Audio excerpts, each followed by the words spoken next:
to my channel. In this section of the video, I'm going to take you through the quality management strategy document. This is the document that is normally produced during the initiation stage, and it has to come before any project planning activities in the initiation stage. The reason being that you might want to plan for the quality management processes, quality methods, quality records, or deliverables that you have to consider in the project. So let's dive in. Hello and welcome to my channel. My name is Oscar Mbira. I'm a certified program and project manager. In this video, I'm going to take you through the quality management strategy document, or in general, the quality management strategy. Why do you need it? Why do you have to develop it? Who is going to develop it? What are the constituents of this document? What do you have to involve in this document? So let's dive in. So when you're preparing a quality management document, or when you're preparing your quality management strategy, the first thing that you have to make sure you've captured is the introduction. You are supposed to introduce whoever is going to use the document. What is the purpose of the document? What are the objectives of the document? What is going to be the format of the document? So that is to form part of your introduction to the quality management strategy document. The second part is going to be the quality management procedure. This is very important. You need to define in your strategy, how is quality going to be incorporated in your project? How are you going to identify quality items? How are you going to measure? How are you going to close quality items? How are you going to make sure that the error sheets, they are also recorded?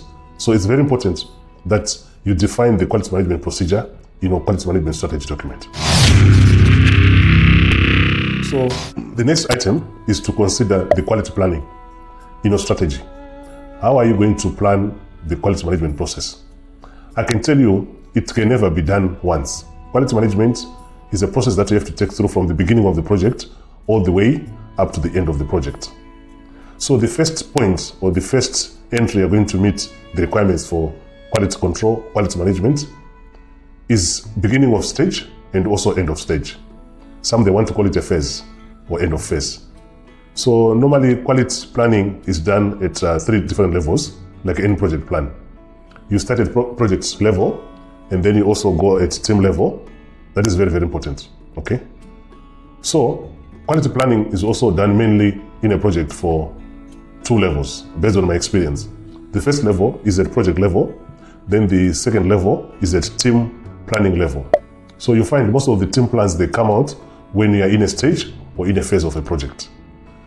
So it is very, very important that you make sure that you have this quality plan in place, especially before the start of a phase, because every phase is normally going to have some deliverables or some products that you have to create throughout the project. So how are you going to measure the quality of those products? How are you going to ensure that the products, they are meeting the required standards?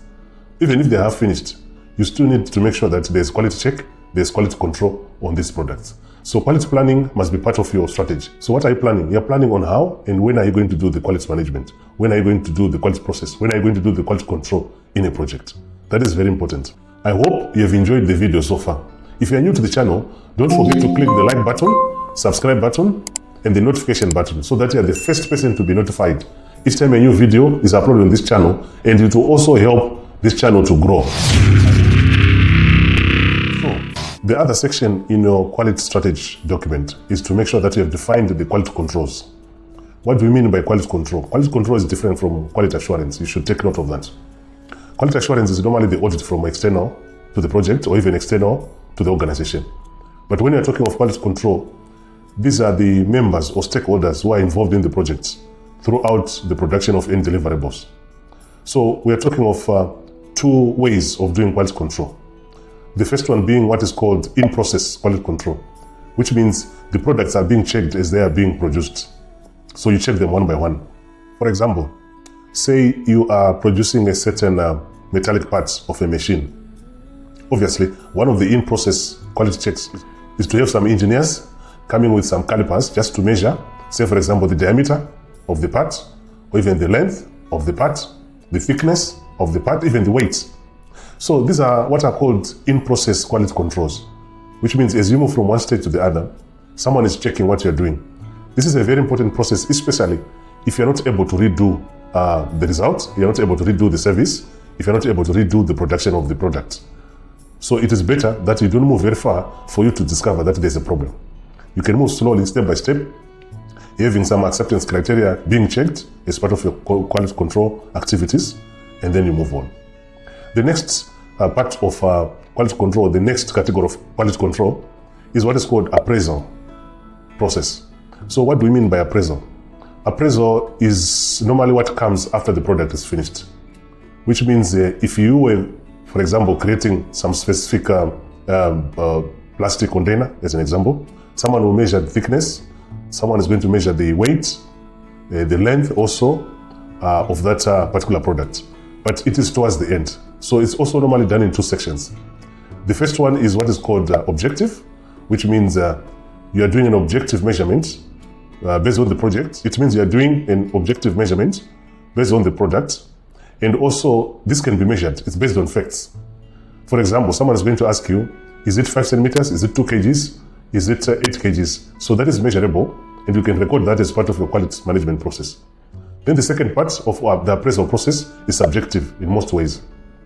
Say, for example, the project was supposed to produce a certain healthy drink, for example. If someone is going to be asked, can you test? Is it tasty? Is it sweet? Is it sour? So those are some of the subjective quality control or quality measurement items that you can put in a project. However, the subjective ones, they are, like the name says, they are subjective. Someone might test it sour, someone might test it sweet. So at the end of the day, based on the acceptance criteria of the client, you might also invite the client to also do some tests to accept if that particular drink is good for them. So that is the second part of what is called appraisal process. So quality control in a project is very important, and it's normally in two parts: in process, quality control, and appraisal, quality control. So the next item you need to consider in your quality management strategy is the tools and techniques. So as a project manager, you have accepted, you have agreed that you need to incorporate quality control or quality measurement or management in your project. You also need to define what tools are you going to use. For example, if it's a physical product, obviously you need some ways to measure, for example, the length, the weight, and the height. So if you are to measure the weight, definitely you need something like a scale to measure that. If it was software, for example, you might want some testing tools, say, for example, for security. You want to test for security. You want to test even for speed or what is called performance, as an example. So it's very important that you define early in the initial stage of the project what quality tools and techniques are you going to use. Is it something that is going to be automated in terms of quality checks? Is it something that is going to be semi-automated? Or is it something that is going to be manual? So your techniques must be very clear. You shouldn't be guessing when it comes to management, when it comes to measuring of those quality items. It must be defined from the beginning of the project, especially on the tools. If you don't define the tools, you're going to realize that by the time you're about to do the quality management, you don't have the right tools to do that. That might end up delaying the project. So it is very important that you consider that. The next item is also on the records of the quality management process. It must be part of your strategy. What records are you going to have as part of your quality management process? For example, you might have what are called test scripts. Some they want to call them test logs, as an example. You might also have records like error sheets. In terms of error, how are you going to record them? You also have that.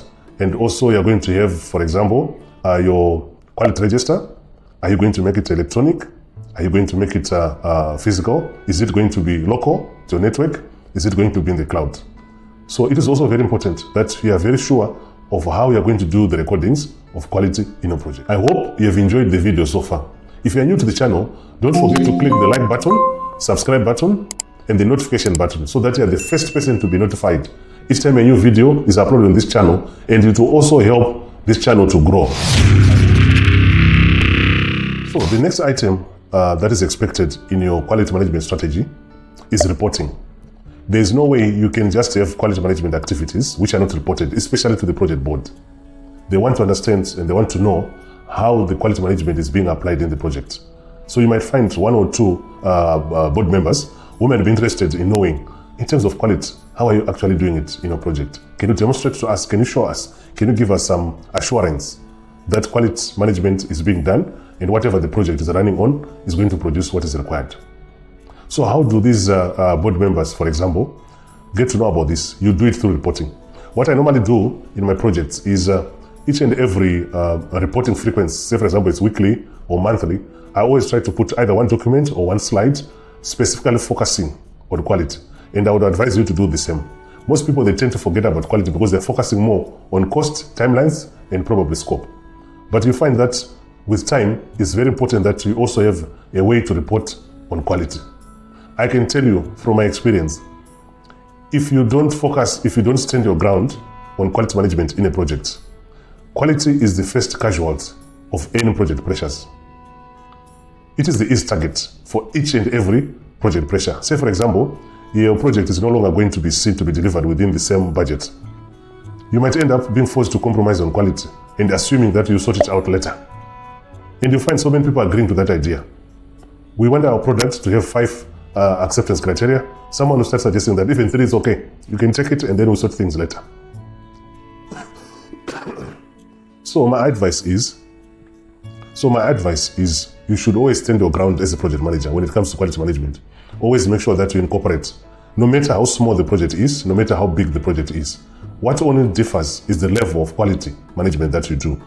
If it's something that is a quick and dirty project, of course you are not expected to spend more time on quality, but you should at least do some quality management in that small project. That is very critical and that is very, very important.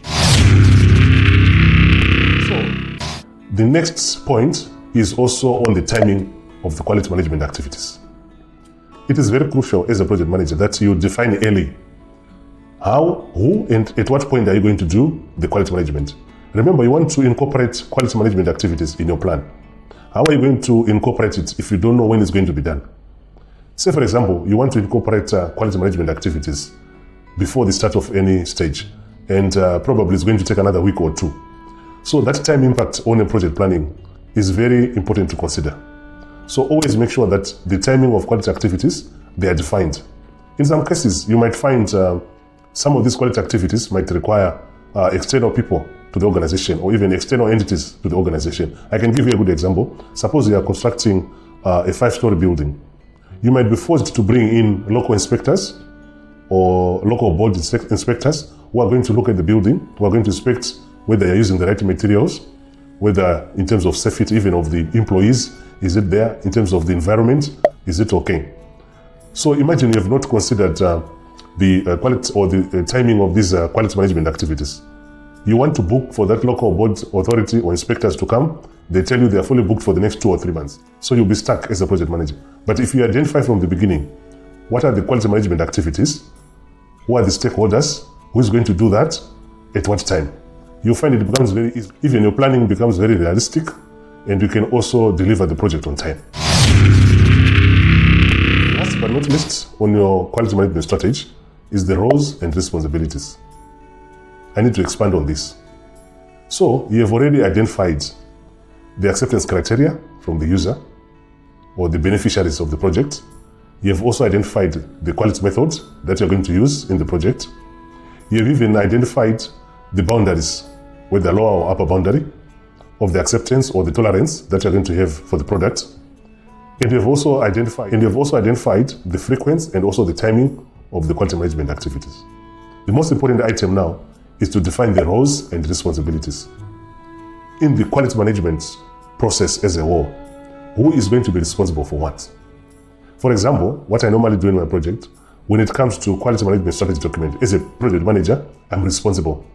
When it comes to some technical products which are supposed to be produced in the project, definitely I'll give it to my workstream lead for technical section. They're going to be responsible for that. So roles and responsibility for quality management activity is very important in a project. And you must define it as early as project initiation stage, so that the rest of the other stages, you're just following up to make sure that there's execution to that. If you want me to create more videos based on the ideas, the concepts, or any of the points that we have discussed earlier, or you want me to clarify, you need any clarifications, let me know in the comment section below.